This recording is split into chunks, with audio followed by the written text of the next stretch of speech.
자, 오늘 말씀은 성령의 강에 대한 얘기인데, 성령에 잠겨 따라 살면, 그 성령을 따라 살면 하나님이 주신 축복이 뭘까?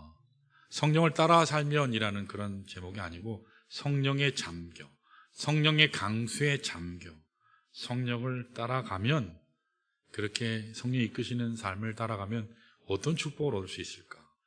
그 사실에 대해서 좀 말씀을 나누기 원합니다. 자, 오늘 본문은 교회 사역을 생기 있게 만드는 비결, 생기 있게, 바이탈, 이렇게 살리는 그런 사역, 그것의 비결이 여기 나와 있어요. 자, 우리 다 같이 12절 한번 볼까요? 바울에게 있어서 교회가 뭐냐라고 하는 것에 대한 근본적인 개념, 컨셉이 나와 있어요. 같이 읽습니다. 시작. 몸은 하나인데 많은 지체가 있고 몸의 지체가 많으나 한 몸임과 같이 그리스도도 그러하니라 그랬어요. 여기 보면 지체가 많은데 한 몸이다. 한 몸인데 지체가 많다, 다양하다. 이걸 쉽게 표현하면 다양한데 통일성을 가지고 있다, 그 말이에요. 교회 본질 중에 하나가 바로 이거예요. 다양한데 하나예요. 통일성이요. 이 다양한데 통일성을 갖게 되는 근본 이유는 예수 그리스도께서 머리시기 때문에 그래요. 교회를 만드는, 통일되게 만드는 데 있어서 근본 원인은 바로 본문이 제시하는 예수 그리스도 때문이에요. 특별히 사도 바울은 교회를 표현할 때 여러 가지 용어가 있거든요. 그 중에 사도 바울이 제일 쓰기를 좋아하는, 많이 쓴 용어가 그리스도의 몸이라 그래요. 교회는 그리스도의 몸이다. 그리스도의 몸이다. 사도 바울이 교회를 그리스도의 몸이다라고 강조한 이유가 뭐냐면, 교회는 유기체다, 살아있는 생명체다, 그런 의미를 강조하기 위해서 그래요. 그런데 교회는 일반 세상의 단체, 조직체하고 달라요. 교회는 조직체의 성격은 띠고 있지만 교회는 조직은 아니에요. 조직체는 아니에요. 조직체는 오가니제이션이지만 교회는 오가니즘이에요. 달라요. 그래서 오늘 많은 분들이 교회를 조직체라고 생각을 하는데 그건 대단히 잘못된 인식이에요. 세상적인 조직체가 아니에요. 세상적인 조직체는 행정을 강조하고 시스템을 강조하고 기능을 강조하고 효율성을 강조해요.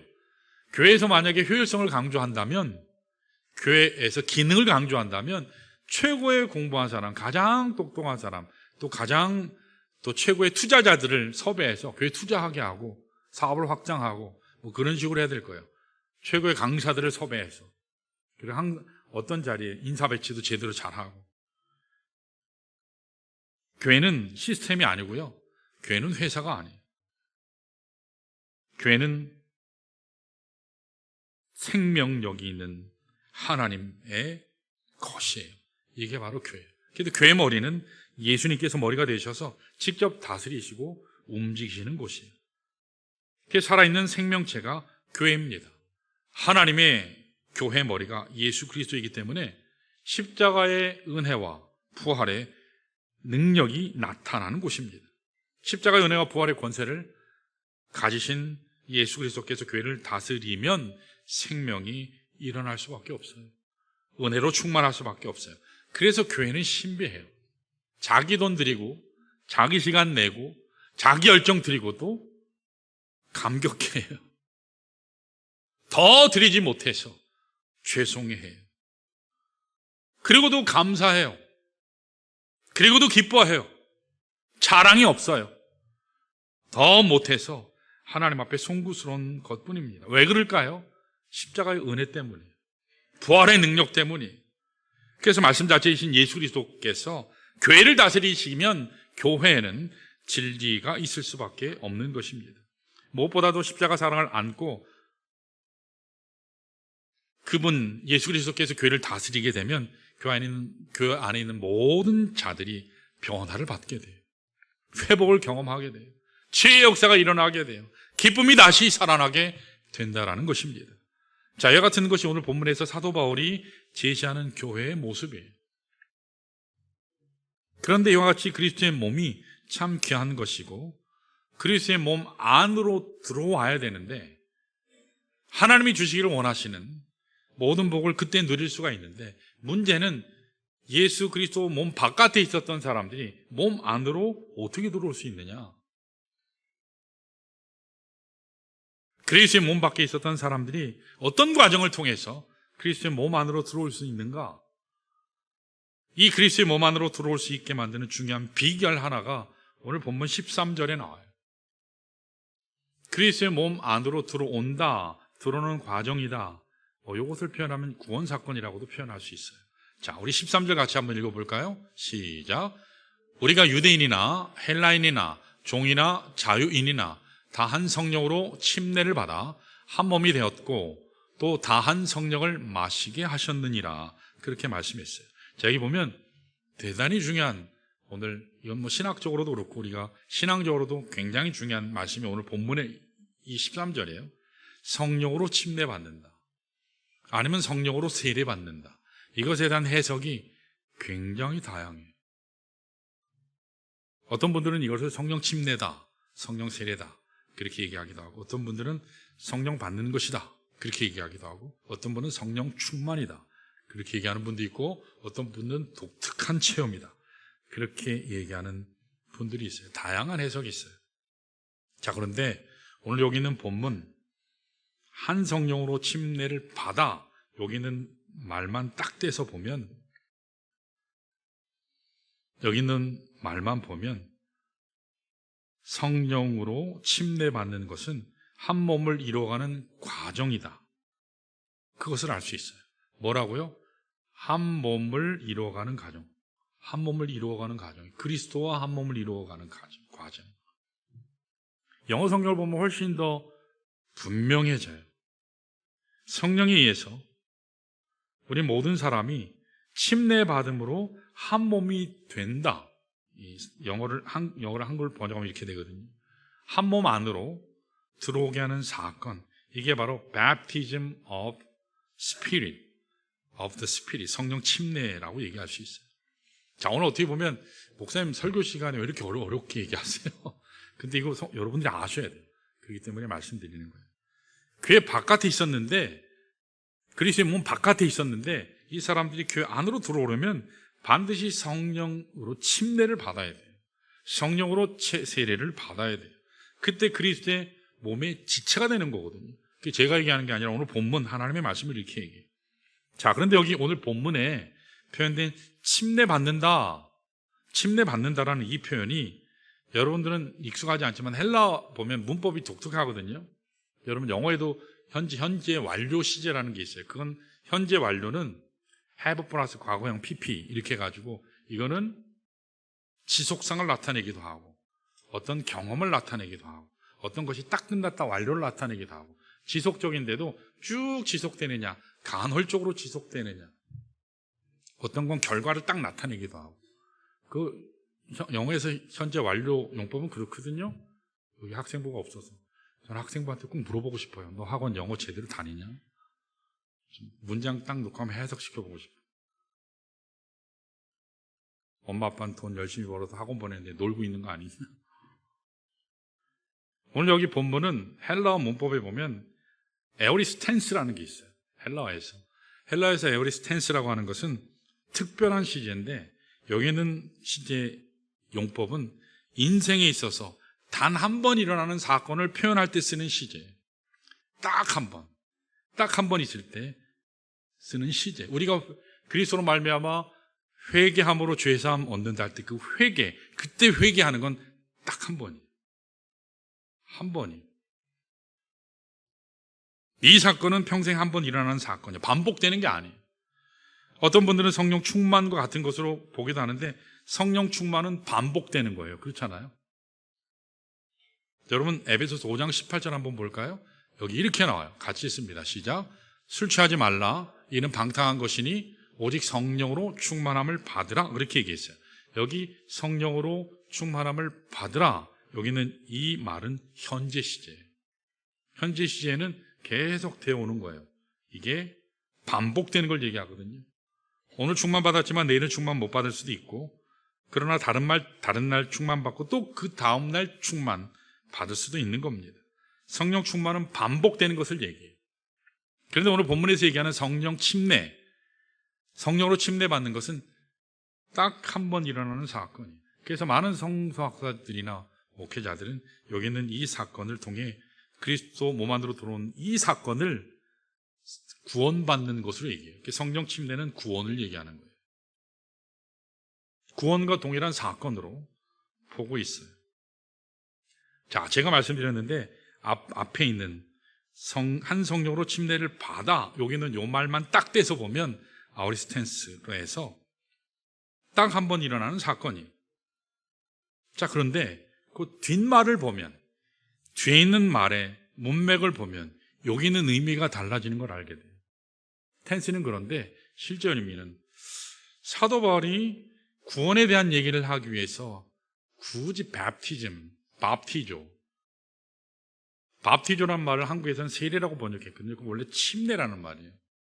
번역을 했는데 굳이 이 말을 여기다 왜 애써서 썼을까? 거듭남이라는 말, 다른 말을 써도 됐을 텐데. 바울이 왜 굳이 베티즘이라는 단어를 쓸 필요가 있을까? 여기 있는 이 침례라는 단어는 일종의 메타포예요. 다시 얘기해서 은유적이라는 말이에요. 여러분, 침례, 밥티조라는 근본 뜻이 뭐죠? 이게 완전히 잠근다라는 뜻이에요. 임멀전 됐다. 완전히 푹 잠근다. 내가 예수 그리스도와 함께 죽고 예수가 함께 죽을 때 어떻게 되죠? 물에 완전히 들어가는 거죠. 그리스도와 함께 다시 사는 걸 표현하는 게 이게 침례 예식이잖아요.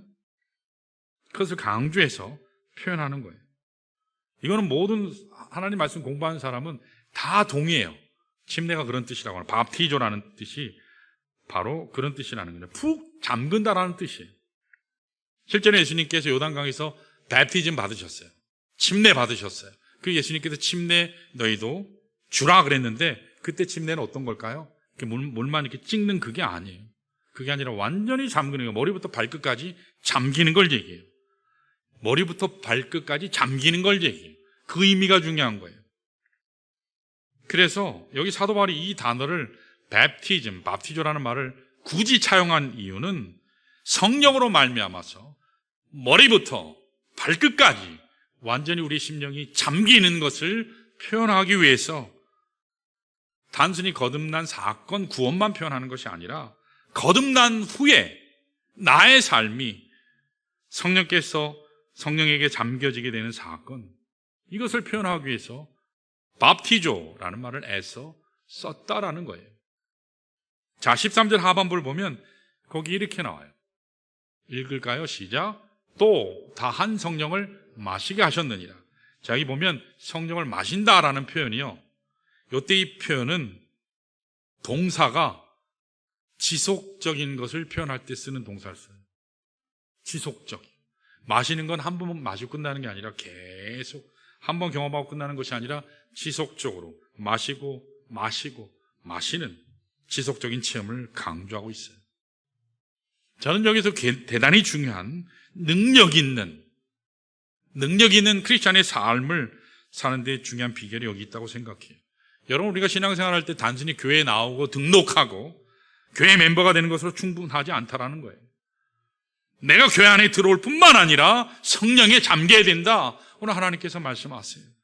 그리고 날마다 성령의 생수를 마셔야 산다. 그래야 회복이 되고, 그래야 기쁨이 충만하고, 그래야 하나님 영광에 제대로 살 수 있다. 그때 옛 삶이 변하고 잃었던 생기가 회복된다. 그런 취지로 말씀한 거예요. 여러분, 건강한 그리스도인으로 살기를 원하십니까? 더우면 항상 고민해요. 여러분 더우시죠? 더우면 틀어놨더니 아니요, 절대 안 더워요. 눈이 반쯤 잠기시는 분들이 계세요. 고개 숙이시고 묵상 기도하시는 분도 계시고. 여러분, 건강한 그리스도인으로 살기를 원하면 성령의 강에 잠겨야 돼요. 성령의 강에 잠겨야 돼요. 성령이 푹 잠겨서 성령이 이끈 대로, 성령이 말하게 하심을 따라서, 성령이 행하신 대로 여러분 따라 살 때 승리하게 돼요. 힘이 있어요. 여러분, 교회가 언제 제일 강한 줄 아세요? 돈 많은 사람들이 나와서 재정적인 문제를 다 해결할 때요? 물론 그것도 도움은 되겠죠. 아주 탁월한 사람들이, 각 사역에 탁월한 사람들이 부사역자들이 배치돼서 하면 잘 돌아갈까요? 물론 잘 돌아갈 수 있을 거예요. 아니면 세상에 권력자들이, 힘 있는 사람들이, 영향이 있는 사람들이 찾아와서 교회 꽉 채우면요? 그럼 교회가 강할까요? 아니요. 저는 그렇게 생각하지 않아요. 성령께서 다스릴 때가 가장 강한 줄 믿습니다. 하나님의 교회는 하나님의 성령이 다스리실 때 강하게 돼요. 사람이 다스릴 때가 아니에요. 많은 군중이 다스릴 때가 아니에요. 어떤 조직제나 시스템에 의해서 기능적으로, 효율적으로 다스릴 때 강해지는 게 아니에요.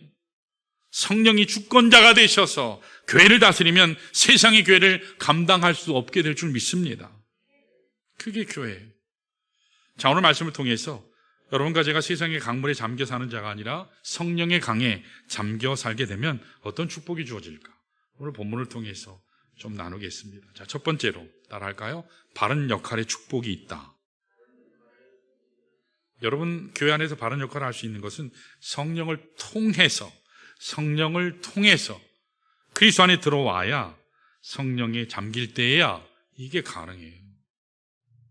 여러분, 우리가 예수님의 몸 안으로 들어오면 성령께서 여러분과 저에게 주시는 선물이 하나 있어요. 그걸 뭐라 그랬죠? 지난주에요? 은사다. 그렇게 얘기했어요. 이게 하나님이 은혜로 우리에게 주시는 특별한 선물이에요. 그래서 보통 이것을 영적인 선물이라고 그러죠. 이게 은사예요. 은사를 따라 일할 때 우리의 역할이 바르게 돼요. 하나님의 교회가 그때 건강해집니다. 여러분, 저기 오늘 본문 말씀에 보면 은사가 9가지가 나와요. 신약 성경 전체에서. 오늘 본문을 제외하고 4군데 더 나와요. 신약 성경에서 5군데가 나오거든요. 또 구약에서도 한 3군데 정도 더 나오는데, 이 5군데 은사에 대한 리스트가 쫙 나와요. 이걸 세워보면 중복되는 거 빼고 쭉 세면 20개가 돼요. 20개.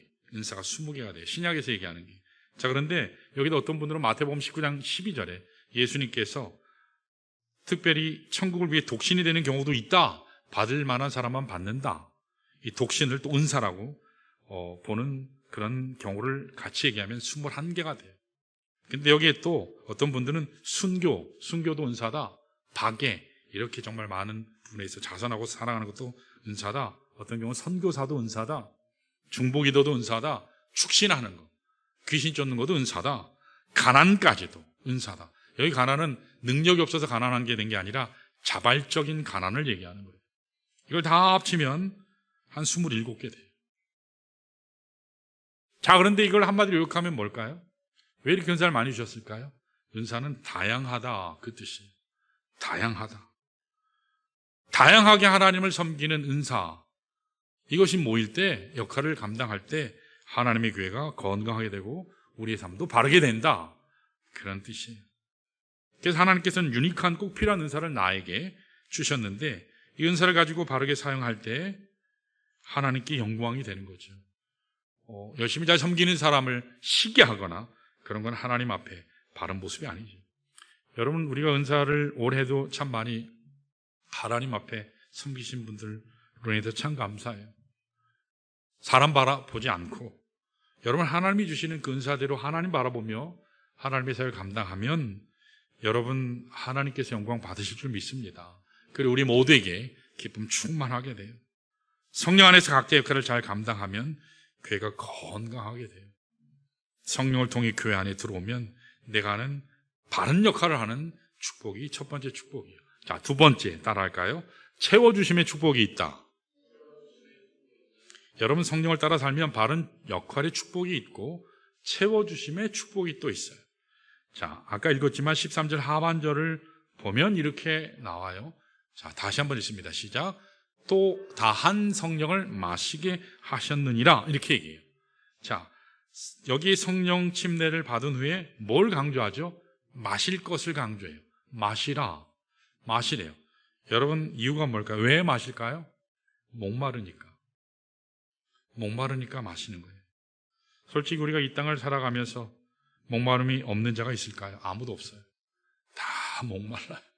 뭔가 목말라서 광화문에서 양측으로 나뉘어서 난리가 났죠. 다 목말라요.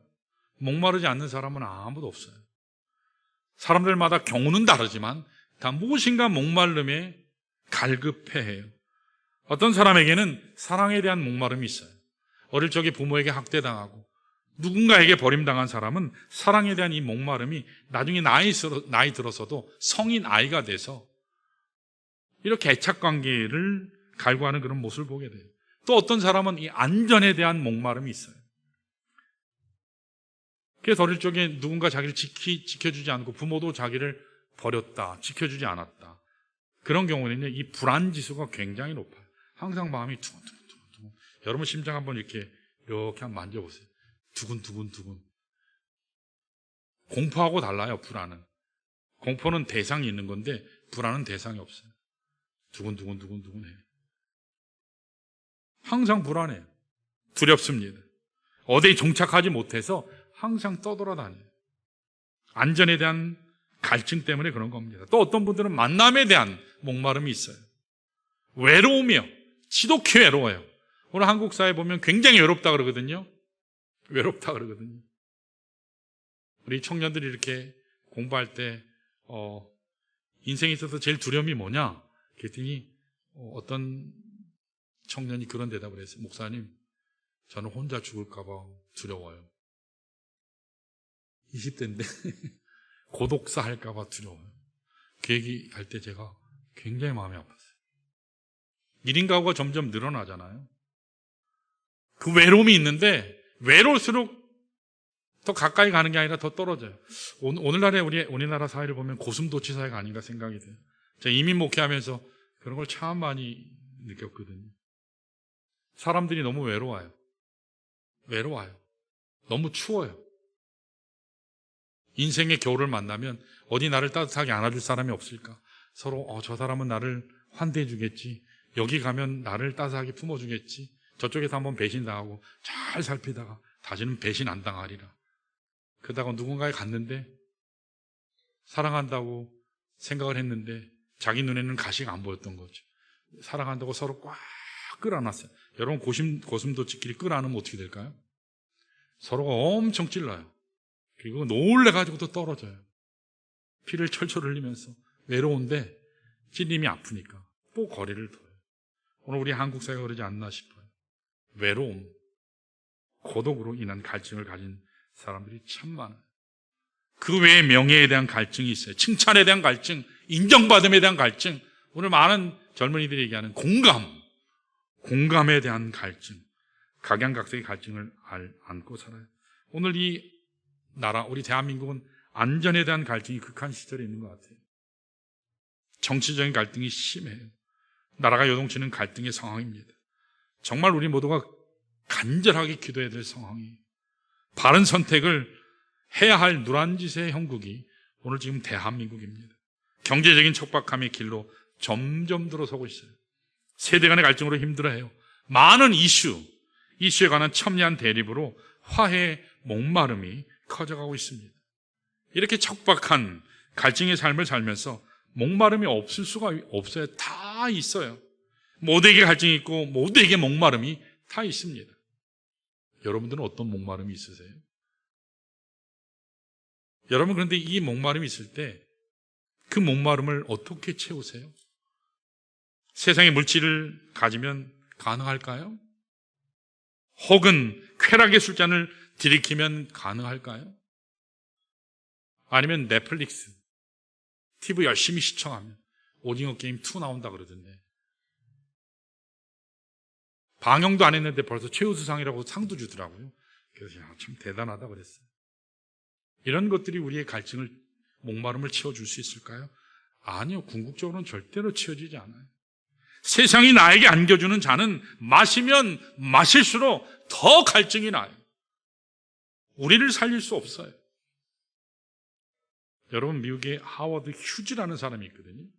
자, 그 사람 1번 한번 띄워주실래요? 사진? 완전히 원래 저렇게 뚱뚱하잖아요. 이게 퍼져서 그런 건데 날씬한데 하워드 휴즈. 꽤 오래전의 사람이에요. 근데 이분이 돈을 버는데 탁월한 재능이 있어요. 항공기, 비행기 만들어서 팔았어요. 비행기 만들어서 팔았으니까 2차 세계대전 그때 비행기를 엄청나게 만들었어요. 그 전투기 있잖아요. 얼마나 많이 돈을 벌었겠어요. 항공 산업뿐만 아니라 영화 사업, 엄청난 돈을 벌었어요. 통계를 보니까 그분이 돌아가실 때 남겼던 재산이 그 당시의 돈으로 66억 불이에요. 오늘 한국 돈으로 하면 이게 한 10조 돼요. 오늘날의 돈으로 환산하면 수백조가 돼요. 어마어마한 사람이지. 재벌이에요. 삶이 정말 화려했어요. 할리우드에 있는 아름다운 여배우와 연문 안 부린 경우가 거의 없었어요. 가장 화려하고 최고의 쾌락을 누렸던 사람이에요. 근데 그의 말년이 어땠는지 아세요? 말년은 진짜 쓸쓸했어요. 혼자였습니다. 아무도 찾지 않는 호텔방에서 혼자 있다가 나중에 죽기 직전에 발견됐어요. OECD가 아니라 OCED라는 병이 있는데 이 병은 세균 감염, 세균 병균에 대한 강박관념인데 이 병에 걸렸어요. 누구하고 접촉하는 걸 싫어해요. 세균에 감염될까 봐. 사람들을 멀리 했어요. 그래서 항상 스스로 혼자 있길 원했어요. 아무도 보지 못하게 만든 가운데 혼자 남았습니다. 이 사람이 호텔방에서 발견됐을 때 누구도 이 사람이 하워드 휴지라는 걸 알아본 사람이 아무도 없었어요. 왜냐하면 머리카락이 너무 길고 손톱은 깎잖아가지고 이게 부스러서 깨지고 콧수염도 길고 또 영양실조로 바짝 마른 가운데 죽기 직전이었습니다. 그래서 결국 이 사람을 비행기로 태워서 휴스턴에 있는 병원으로 급하게 옮기다가 병원에서 사망했어요. 여러분, 여기 참 아이러니가 있어요. 이분이 죽기 전에 돈 얼마 남겼다고요? 그 당시에 돈으로 한 10조, 지금으로 얘기하면 수백조예요. 우리는 돈 1,000만 원도 없는데 이 10조, 수백조. 엄청나게 돈을 많이 가진 이 부자가 죽게 된 원인이 영양실조로 죽었어요. 이거 아이러니 아니에요. 영양실조로 죽었어요. 이게 오늘 세상이 우리에게 안겨주는, 세상이 주는 잔의 현주소다라고 할 수 있어요. 여러분, 아무리 많이 가져도, 아무리 많이 마셔도 채워지지 않아요. 이게 세상이 나에게 안겨주는 세상의 잔입니다. 자, 그러나 성령께서 우리에게 주시는 성령의 생수를 마시면 달라집니다. 성령 안에는 나에게 주시는 근본적인 치유가 있기 때문이에요. 나의 모든 상한 마음을 성령께서 치유해 주시고 말랐던 나의 심령 가운데 참된 생기와 기쁨을 안겨주시기 때문에 여러분들이 정말 체험받기를 원한다면 성령 앞에 나아가시기를 축원합니다. 그때 우리가 살 수 있어요. 요한복음 7장 37절에서 39절에 자세히 말씀을 얘기해요. 예수님께서 초청하신 유명한 초청이 있습니다. 한 번은 예수님께서 장막절에 예루살렘에 가셨는데 이렇게 선포하셨어요. 우리 한번 읽어볼까요? 37절 시작. 명절 끝날 곧 큰 날에 예수께서 서서 외쳐 이르시되 누구든지 목마르거든 내게로 와서 마시라. 38절 나를 믿는 자는 성경의 이름과 같이 그 배에서 생수의 강이 흘러나오리라 하시니. 다시 얘기해서 너희 가운데 목마른 자들이 있느나 나에게 와라. 나에게 오면 내가 줄 생수가 있어. 이 생수의 강은 흘러가는 거야. 그런데 이 생수의 강, 생수가 뭐라고 얘기하셨죠? 39절에 이렇게 나와요. 읽습니다. 39절에 시작. 이는 그를 믿는 자들이 받을 성령을 가리켜 말씀하신 것이요. 믿는 자가 받을 뭐라고요? 성령이요. 생수의 강은 성령을 얘기하는 거예요. 오늘 여러분과 저도 마찬가지입니다. 오늘 이 시간에도 우리를 초청하시는 예수 그리스도 앞에 나가서 예수님께서 나의 심령에 부어주시는 생수를 받아야 목마름이 사라져요. 체험받게 됩니다. 갈증이 해소가 돼요. 목마른 가운데 고통을 당하고 채워지지 않는 삶의 문제, 해결되지 않는 상처, 분노, 내면의 문제 때문에 힘들어하는 분 여기 혹시 계신다면 예수 그리스도 앞에 나아가시길 바랍니다. 그 앞에 나아갈 때에 성령 앞에 마음의 문을 열고 기도할 때에 살게 돼요. 예수님, 제가 목마릅니다. 주님, 오셔서 기름 부어주십시오. 주님을 사모합니다. 오셔서 채워주십시오. 성령의 불로 임하셔서 나를 다시 한번 살려주십시오. 여러분 기도하시길 바랍니다. 채워달라는 기도, 그때 하나님께서 참된 기쁨과 변화로 여러분들 인도하실 줄 믿습니다. 자, 이렇게 성령에 잠겨 따라 살면 1차적으로 바른 역할을 하게 돼요. 교회 안에서. 두 번째는 성령의 채우심으로 충만하게 돼요. 자, 마지막 세 번째 따라할까요? 열매 맺음의 축복이 있다. 여러분, 오늘 여기 있는 말씀하고 요한복음하고 에스겔 47장 말씀하고 연결이 돼요. 오늘은 성령에 대한 이야기를 쭉 하는데, 우리가 성령을 따라 살게 되면 열매 맺는 축복을 누리게 돼요. 여러분, 성령의 강이 흘러가는 곳에는 반드시 열매가 있어요. 반드시 사하는 축복이 있어요. 성령이 흘러가는, 성령의 강수가 있는 곳에는 반드시 사하는 역사가 일어나요. 왜냐하면 성령 자체가 생명의 강수이기 때문에 그래요. 여러분, 에스겔서 47장 에스겔을 보시면 에스겔과 동시대에 있었던 사람, 사역했던 사람이 예레미야예요. 예레미야와 에스겔이 있었거든요. 포로기 이후에 사역했던 사람들인데, 이 두 사람의 공통점은 PK예요. Pastor Kids. 목사님 자녀, 제사장의 자녀거든요. 이 두 사람이 망한 이스라엘 조국을 향해서 이렇게 나가는데, 예레미야는 눈물의 선지자예요. 나라가 많은 것을 목도한 사람이잖아요. 그는 항상 이스라엘한테 심판을 얘기했어요. 저주, 심판. 얼마나 힘들었겠어요. 여러분, 제가 저주와 심판과 회개에 대한 설교를 하면 어떠실까요, 여러분? 저보고, 예, 할렐루야, 감사합니다. 그러실까요? 아니요. 저 목사님 좀 어디 갔으면 좋겠다.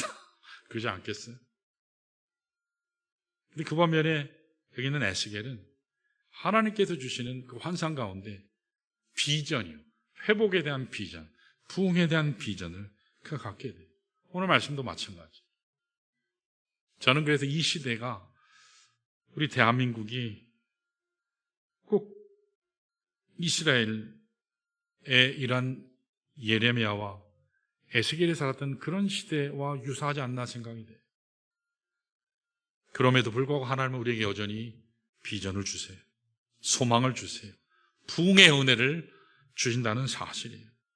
에스겔서 47장을 보시면 거기에 나오는 환상은 하나님이 성전 건축에 대한 환상을 다 보여주신 후에 그 다음 마지막으로 보여주신 환상이에요. 아시는 대로 예루살렘 성전, 옛 성전, 그것은 그들의 죄악으로 말미암아 회파됐죠. 완전히 파괴되고 말았어요.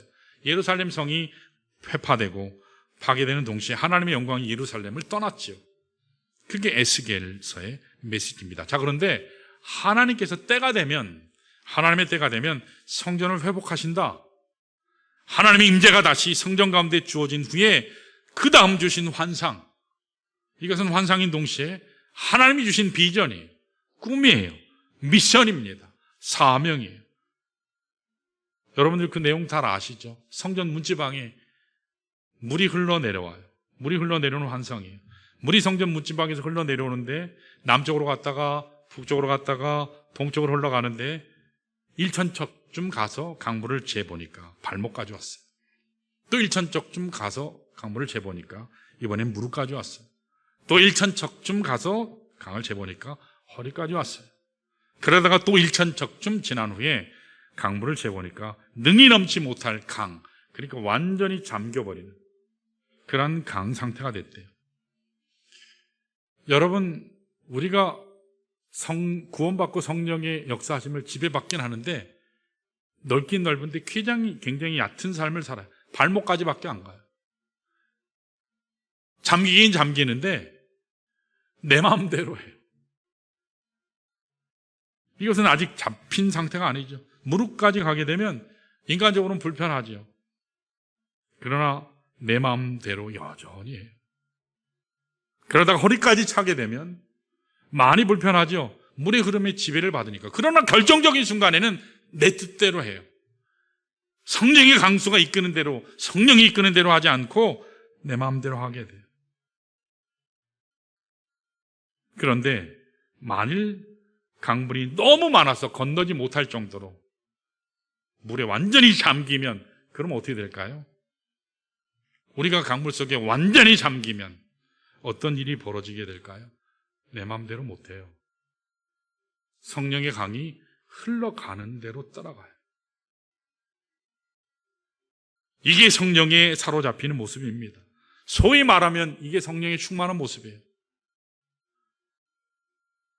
성령이 나의 모든 것을 꽉 잡게 되면, 나의 머리부터 발끝까지 장악되면 내 마음대로 할 수 없어요. 성령의 행하심을 따라 하게 돼요. 성령의 말하게 하심을 따라 말하게 돼요. 내가 하고 싶은 말 하는 게 아니에요. 내 마음대로 할 수 없어요. 성령의 말하게 하심을 따라 말하게 돼요. 그래서 내가 말하는 말은 진리밖에 없어요. 은혜로운 말밖에 없어요. 세워주는 말밖에 없어요. 격려하는 말밖에 없어요. 부정적인 얘기를 하지 않아요. 왜요? 성령에 온전히 잡혀있기 때문에, 하나님의 뜻 가운데 하나님이 원하시는 곳으로 나는 가기 때문에. 여러분, 그제서야 진짜 내 삶이 변화돼요. 올해는 때때로 하나님 은혜 가운데 내가 성령에 붙잡혀서 성령 충만한 가운데 산다고 나는 착각할지 모르지만, 발목 수준에서 겨우, 무릎 수준에서. 그러나 결정적인 것은 내 마음대로 다 해요. 내 뜻대로 해요. 하나님 뜻대로 산다 하면서도 우리는 내 뜻대로 하게 된다는 거죠. 은혜로운 말을 해야 함에도 불구하고, 아니요, 내 안에 분노가 있으니까, 분노가 있으면 분노가 터져나가게 되죠. 불안이 있으면 불안이 터져나가게 돼요. 두려움이 있으면 두려움의 고백이 터져나오게 돼요. 지적하고자 하면 지적하는 말만 하게 돼요. 근데 성령이 나를 완전히 붙잡으시면, 여러분, 성령이 말하게 하심을 따라 말하게 돼요. 내 아내에게, 내 남편에게, 내 자녀에게, 내 이웃에게. 여기 한 가지 중요한 사실이 한 가지 더 있어요. 자, 이렇게 성령의 강수가 어디까지 그러면 흘러가는 줄 아세요? 성전 문지방에서부터 어디까지 흘러간다고 에스겔에 나온지 아세요? 에스겔서 47장 8절에 나와요. 우리 한번 볼까요? 같이요? 같이 읽습니다. 시작. 그가 내게 이르시되 이 물이 동쪽으로 향하여 흘러 아라바로 내려가서 바다에 이르리니 이 흘러내리는 물로 그 바다의 물이 되살아나리라. 아멘. 여기 보면 아라바라는 날이 있거든요. 여러분 잘 알아보셔야 돼요. 아라바 동그라미를 치세요. 아라바가 어디를 얘기하냐면, 오늘로 얘기하면 사해를 얘기해요. 사해가 뭐죠? 거기 생물 살아요? 못 살아요? 죽어요. 완전히 염분만 있잖아요. 여기 성령의 생수의 강이 어디까지 갔냐면 아라바까지 갔대요. 오늘로 얘기하면 사해를 말해요. 죽음의 바다죠? 그런데 거기가 어떻게 해요? 물이 살아난대요. 분명히 죽었는데 다시 산대. 여러분, 에스겔서 47장 9절에서 12절이 있는데 긴데 우리 한번 읽어볼까요? 이렇게 나와요. 자, 9절에서 12절까지 쫙 계속 읽어요. 시작. 이 강물이 이르는 곳마다 번성하는 모든 생물이 살고, 생물이 산다 그랬어요. 그리고요, 또 고기가 심히 많으니, 고기가 많아졌어요. 그리고요, 이 물이 흘러 들어가서 바닷물이 되살아나겠고, 이 강이 이르는 각처의 모든 것이 살 것이며, 10절, 또 이 강가에 어부가 설 것이니 엔게디에서부터 에네글라임까지 금을 치는 곳이 될 것이라. 그 고기가 각기 종류를 따라 큰 바다의 고기같이 심히 많으려니와, 11절, 그 짐벌과 갯벌은 되살아나지 못하고 소금 땅이 될 것이며, 12절, 강 좌우에는 각종 먹을 과실나무가 자라서 그 잎이 시들지 아니하며 열매가 끊이지 아니하고 달마다 새 열매를 맺으리니. 그렇게 말씀했어요. 성령의 강수가 성전의 문지방에서부터 흘러서 사해바다까지 이르러서 성령의 강이 흘러가니까 생물이 살고 고기가 살고 강 좌우에 과실나무 열매가 열리고 그 잎이 시들지 않고 끊어지지 않는다. 하나님의 말씀이 그렇게 증거했어요. 이와 같은 일이 실제로 일어났어요. 이와 같은 일과 똑같은 일이 일어났어요. 그게 사도행전 1장 8절 말씀이에요. 우리 아시지만 한번 읽어볼까요? 시작. 오직 성령이 너에게 임하시면 너희가 권능을 받고 예루살렘과 온 유대와 사마리아와 땅끝까지 이르러 내 증인이 되리라 하시니라. 그렇게 말씀했어요. 복음이 예루살렘부터 시작해서 땅끝까지 갔어요. 예루살렘에 있던 마가 요한의 다락방에서 성령께서 강림하셨어요. 머리부터 발끝까지 성령의 기름 부음이 일어나서 그 성령의 강수가 예루살렘을 적시고 온 유대를 적시고 그리고 사마리아 땅을 적시고 흘러서 땅끝까지 가게 하셨어요. 이게 성경이 말씀하는 복음운동이에요. 선교의 역사예요. 저는 지금도 이 성령의 강이 흐르고 있다고 믿습니다. 아멘. 지금도 이 성령의 강이 흐르고 있어요. 지금도 하나님의 성령의 강은 흘러가고 있어요. 아직 이 성령의 강이 닿지 않는 곳 사람이 있으면 이 성령의 강이 그곳으로 흘러가게 해야 돼요. 그런데 오늘 안타까운 것은 우리 스스로가 이 성령의 강수를 막아서지는 않는가. 나는 성령의 강수 가운데 은혜 받고 구원받고 축복받는데 나에게 멈춰 있어요. 발목까지만 허락해요. 무릎까지만 허락해요. 허리까지만 허락해요. 하나님의 성령이 덮고자 하는데 Wait a minute. 잠깐만요, 하나님. 잠깐만요. 저 아직 이건 내 뜻대로 해야 되거든요. 여러분, 우리가 온전히 성령의 강수에 덮일 때 사는 역사가 일 줄 믿습니다. 내 문제가 해결되지 않는 것은 나에게 있는 거예요. 하나님은 폭포수와 같은 은혜를 우리에게 허락하심에도 불구하고 우리가 그것을 때때로는 막아서요. 내 직장의 문제로, 내 개인의 문제로, 나이가 어떤 문제로. 여러분, 성령의 생수로 가득 찬 삶 누리시기를 소원합니다. 그때 내가 정말 살 수 있어요. 지난주에도 말씀드렸지만 내년 11월 2일이 한생명 축제예요. 제가 미리 얘기해요. 계속 그날 가서 전도하겠습니다. 아니요. 지금부터 마음에 쓰셔야 돼요. 하나님께 써서 내세요. 이건 하나님 앞에 우리가 가서 다 계산할 문제잖아요. 마지막 결산의 그날에 하나님 앞에 뭐라 그러실래요? 내년 12월 2일 한생명 축제가 있어요. 이거 단순한 연례 행사가 아니에요. 그날 몇 명이 구원받을지, 그 온 사람을 통해서 우리 교회가 부흥할지 그건 저는 몰라요. 그건 제 영역이 아니에요. 저는 단지 하나님의 말씀을 전하고 하나님의 말씀을 선포하면 성령께서 역사하시고 성령께서 함께 하심으로 일어날 것이지 제가 만드는 게 아니죠. 우리가 만드는 게 아니에요. 그건 우리 주된 관심사가 아니에요. 가장 중요한 것은 한 생명을 사랑하는 거예요. 한 생명을 사랑하는 거예요. 예수님이 가장 사랑하시는 그 한 생명을 내가 마음에 품고 그를 하나님께 올려드리는 것, 인도하는 것, 그것이 하나님이 가장 기뻐하시는 거예요. 그런데 구원받게 하는 것은 저도 아니고 여러분도 아니고 그 누구도 아니에요. 성령께서 하시는 거예요. 누구든지 성령이 아니고는 예수를 주라 시인할 수 없다. 성령이 하시는 거예요. 저 사람은 안 될 거야. 아니, 그건 내 생각이.